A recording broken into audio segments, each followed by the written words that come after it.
Hi, I'm Andrew. And I'm Dave, and we're the IB English guys. Today we want to talk about hard news and journalism and how to read a news article. So important. We think this is a great text type. We thought it was really important to put this on our website and to talk about news. Yeah, that's interesting, Mr. Giles. Sometimes on our IB assessments, we're not going to get something that's full of bias. We're not going to get something that, has a definite opinion. Sometimes you just get something kind of vanilla in thinking about that National Geographic assessment last year. Yeah. Sometimes we got to just take and learn how to work with what we're given. Yeah, and again, news is meant to inform the public about events and situations. Let's talk about the idea of hard news. Hard news means the news and the articles that are about consequential, important, significant events that we see. It might be in politics, it might be a world event, it might be a natural disaster. This is what a news article is doing. It's informing us. Soft news is the more entertainment, celebrity.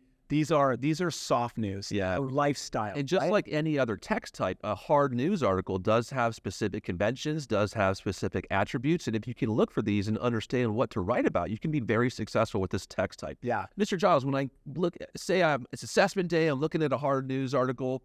What's the metacognitive process during my 5 minutes of reading time? What do I need to be thinking about during those 5 minutes of reading time? That's great. I'm going to pull one from our friend Rich Warner. He likes to ask questions. So we want to think about what are the questions we want to ask. One question is, who made this article? Who wrote this article? And how credible is this source? Oh, I like that. How credible. You want to think about who's the intended audience of this article? What publication did this come from and who are they aiming at? Obviously, when was this written and where is this from? That's important. How was this written? What are you thinking about in terms of how is this written? What are your thoughts there? What are the moves that the writer made? How did they put this together? How did they order things? Again, these are the choices that they make. What is being reported here? What are the basic facts? What is being reported? Yeah, I love this question. You have to ask, what is missing? We all know about bias by omission, right? So we need to ask ourselves, what's missing in this article? And then lastly, where do we go from here? Is there anything I do with this? Are they telling me to do something? Is there an action they're asking me to take? These are some questions you need to be thinking about and asking yourself while you're looking at a hard news article. Okay, so let's talk about features and conventions of hard news articles. So we want to think about what are the qualities and features of hard news. One is the timeliness. Again, this is ripped out of the headlines of today, the timeliness of the article, right? I like that. That's important. We want to think about objectivity, right? If it's a middle, the news article should not have inherent bias in there. It may have that, depending on what news agency you're looking at, but a true hard news article that's meant purely to inform should be objective and not have biased language. That's right. That's the ideal that journalists want to strive for. They don't always make it. That's the idea. They also want to strive for accuracy. They want to have accurate facts and accurate information. So we want to make sure that if we're writing a hard news article that we're factually correct. Yeah, you want to think about clarity as well.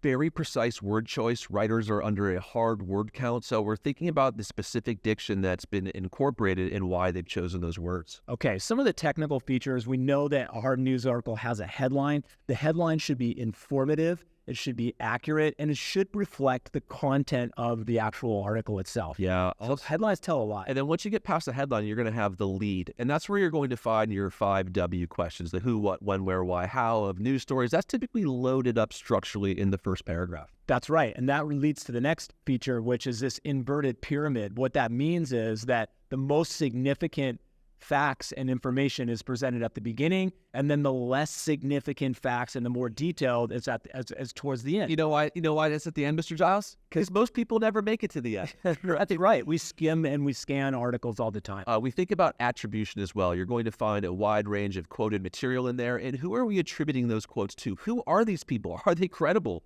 You can think about that in conjunction with objectivity. We have witnesses and experts and sources and all those things. We want again, neutral language. We're looking for neutral and objective language when we're writing news articles, right? That's again. But we also want to be cautious in looking out for opinionated language. Can we detect any nuances where there is an opinion hiding there? Some news agencies will slip that in there, and that's when they start deviating to the left or the right in terms of where they lie on the Yeah, that's spectrum. right. We know that there's a spectrum, so we want to look for those things. So again, we want to look at a sample news article, and again, the IB, if they're talking about an IB exam, they're not going to present us with something that's politically sensitive. But I think news articles will definitely show up. So this news article is about an Australian bushfire in Tasmania. And again, wildfires and fires are often in, let's face it, are in the news frequently, right? Yeah, and the guiding question that the IB assigned to this text was, how do the visuals and language work together to inform the reader? Okay, language, visuals, and language. Really standard question, guys. We're always thinking about the interplay between text and image when we have a multimodal text. So this is what we're going to do in this instance as well. That's right. And we want to also notice that this is an online news article. So it's not something that was printed in a print newspaper. This is an online text. And again, we know online texts have lots of links and lots of textual features that are embedded in that. That's important to text. Josh, what do you say we take about 3 minutes and just talk about some of the major things we noticed in the text? Students, you can click on the link below and read this text on your own. This one's really hard to project, so we're just going to talk about some of the elements, and then we'll come back for another video and give you a sample response. What do you think? Yeah, that's great. I might start with the headline, just going up to the headline and just think about this idea of thousands stranded as fires devastate Tasmania. Just what we talked about. The headline gives very clear indication of the main idea of the article. And again, we got some strong language like devastate. Yeah, stranded. This is, again, what the article is about. Yeah, I think you also want to think about sort of that sidebar, Mr. Giles, where I see a bunch of tweets, right? And I think that's really interesting because obviously the news article is written at a specific point in time. We can't go back and update that. We can, but then we have to make a note. It's kind of a pain for the news agency to do that. But those Twitter feeds are going to be updated and running, and that's where you're going to be able to find the latest tweets and the most current information. Really clever by the news agency to do that. You hit a word I think really important for this text, is like current. There's a sense of immediacy and a sense of present danger in this article, right? And it's that timeliness that we talked about. That's important.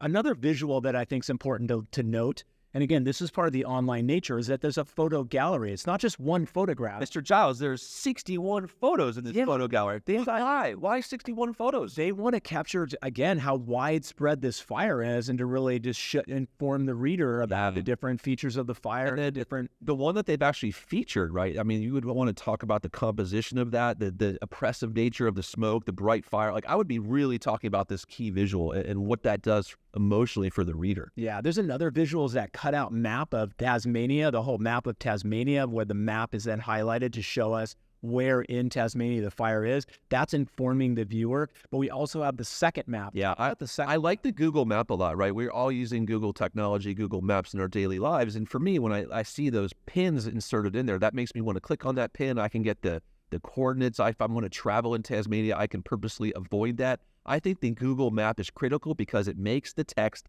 interactive. Yeah, that's right. You know, and then it's inviting the reader to interact, to click. They want you to spend more time. Talk about implications. Yeah, that's right. They want you to spend a lot of time there, so they're making clickable things for you to stay on their platform. That's right. And the text itself is very rich. It's very informative. Again, this is a text that's aiming to inform the public about an ongoing fire. That present tense is all over the text. And again, this idea that the lead is telling us that people are stranded, they're cut off from communication. This is the story. Yeah, the story, actually, when I get into the lead and as I'm working down that inverted pyramid, Mr. Jaws, I actually feel quite upset and uncomfortable at the beginning, but I feel like there's hope at the end. Can you talk about that a little bit? Yeah, they quote, again, a fire authority that talks about the fact that, they're working to contain the fire and that we need to remain vigilant. We need to stay vigilant. But again, there's a sense of like lots of people are taking action to fight the fire, and that gives us a sense of,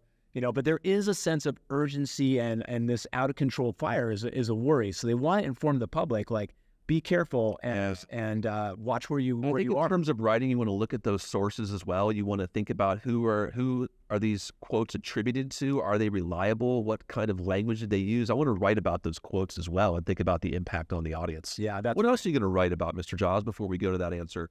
Yeah, I think I'm exactly what you said. I'm going to be thinking about the language of urgency, the language of danger that's mentioned throughout the text, and also just some of the details about specific locations and conditions of the fire. There's a lot of names of places and cities because, again, that's what they're trying to inform the reader. So that, hey, if I have a family member there or if I live in that area, that's helping inform me. Yeah. And that's what news is supposed to do. Folks, in closing, I want to say that when you look at a news article, you might think to yourself, wow, it's kind of boring, it's kind of dry, but hey, this is what they're serving. This is what we have to eat, okay? So we're going to think about what are the implications, what's the subtext, what's inferred, what can we, what's implied. We'll come back and look at a student answer next video. and we'll talk about how the student took on this challenge, okay? But we have to remember, there's not always going to be a clear opinion, a clear main claim. Sometimes we have to dig a little bit, and hard news is one of those cases. So we'll see you in the next video where we discuss and answer. All right, guys.